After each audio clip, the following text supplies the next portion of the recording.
Six NBA legends looked at Caitlin Clark and said something they did not have to say. Not in a press room with a microphone in front of them.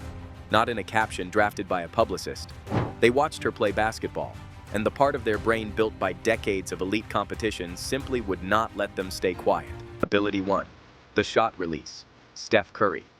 Start here, because Steph Curry is the only person alive whose opinion on shooting mechanics carries the weight it carries. He did not become the greatest shooter in NBA history by accident. He became it through mechanical precision and a release so fast that the sport had to rethink how it defended the three-point line entirely. Before Curry, teams could afford to give a shooter a half step of space and trust the closeout would arrive in time. After Curry, that assumption collapsed. When he evaluates another player's shooting, he is not offering a fan's observation. He is offering the diagnosis of someone who spent his life understanding what separates shooters who are dangerous from shooters who are unguardable. Dangerous shooters make defenses uncomfortable. Unguardable shooters make defenses unsolvable. He said it before Clark had played a single professional game. Her release time is identical to mine. Her confidence, you can't help but watch when she plays. The range she's shooting from, the flare. Her floor game is as impressive as her shot, kind of the total package. The word that matters is identical, not similar, not reminiscent, identical. Her release has been tracked at 0.43 seconds, the same number as Curry's. By the time a defender's motor system has processed that the shooting motion has begun, the ball is already gone.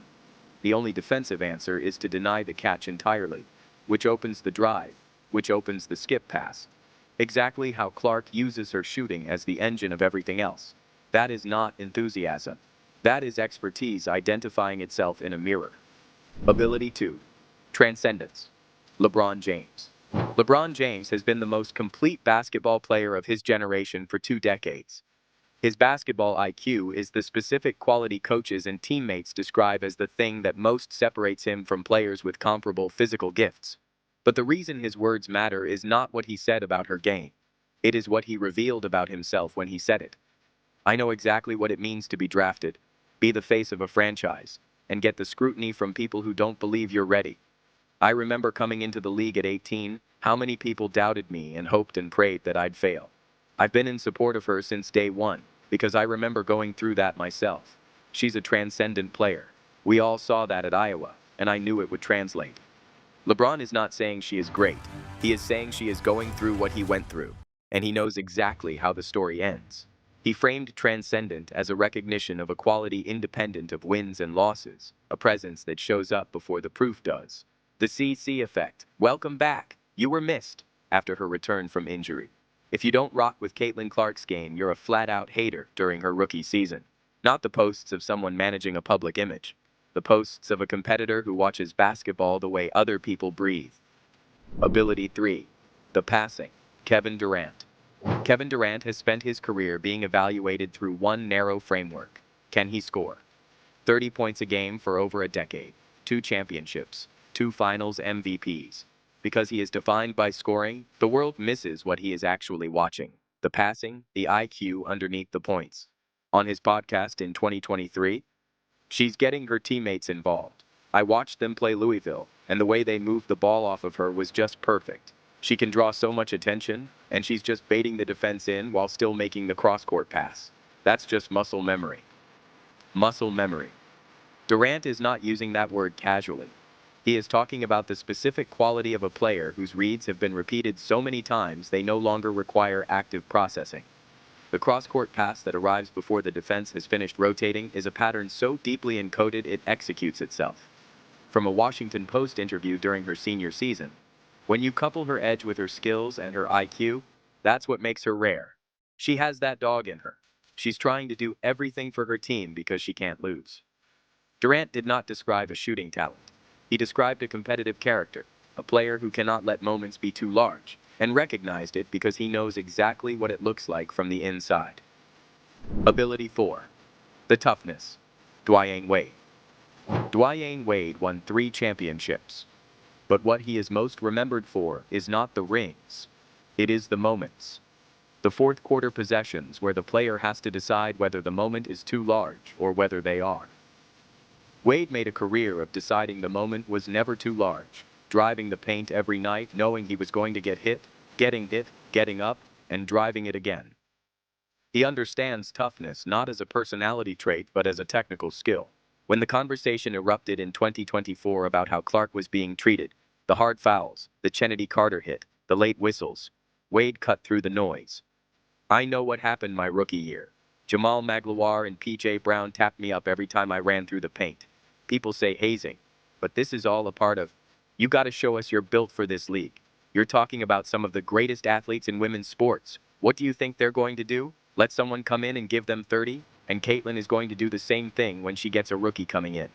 The ones who had the real thing responded by continuing to drive the paint. They took the hits and came back. Wade watched Clark go through it and come back. His response was not sympathy. It was recognition. The most informed voice in that conversation, not the loudest. Ability 5. The complete game. Kevin Garnett. Kevin Garnett is not a man who dispenses praise carelessly. 21 years in the NBA with an intensity that made him difficult to be around if you were not operating at his level, and he tells you exactly what he thinks. When Garnett watched Clark put up numbers alongside Michael Jordan and Steph Curry, one of only 3 players across both leagues to record multiple games with 25 points, 10 assists, and 5 rebounds on 70% true shooting, he said so, in the vocabulary of a player who spent 21 years being what other teams organized their defense around. He understood the physical targeting not as a scandal, but as a basketball statement. The physical element is just part of the game. He also said, the Olympic snub, Clark left off the Team USA roster for Paris, looked like fuel.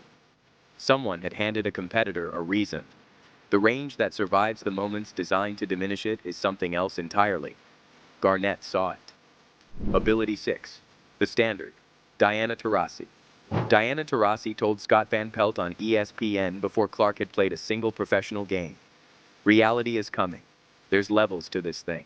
You look superhuman playing against 18-year-olds, but you're going to come play with grown women who have been playing professionally for a long time. Not saying it's not going to translate, because when you are great, you're just going to get better.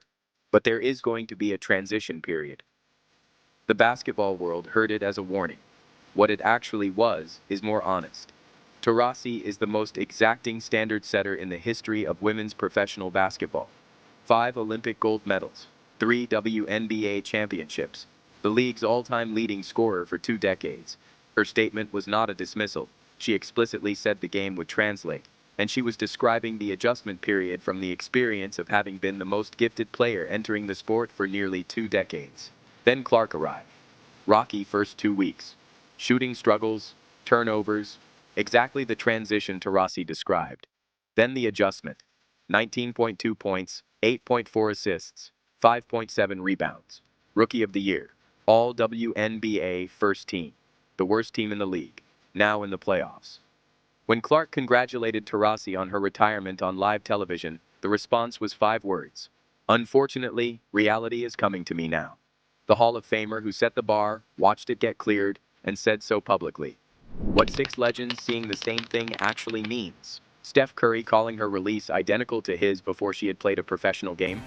LeBron James calling her transcendent from the vantage point of someone who carried that same weight at 18. Kevin Durant calling the combination of IQ, edge, and competitive refusal rare, from inside a career built on being one of the rare ones. Dwyane Wade framing the physical targeting as the test every great player must pass, from his own direct experience of what that test costs. Kevin Garnett watching her put up numbers alongside Jordan and Curry, and saying so in the vocabulary of a player who spent 21 years being what defenses organized their game plan around. Diana Taurasi setting the standard in public, watching it get met, and updating her assessment on camera. 6 players, 6 completely different basketball identities. None had a financial reason to say what they said. All arrived at the same conclusion through completely different doors. When the people who built the standard are the ones telling you that you meet it, not because they were asked, not because they were paid, but because they watched you play, and their competitive instincts would not let them stay quiet. That is not a conversation about potential anymore. That is a verdict, delivered by the only people qualified to deliver it.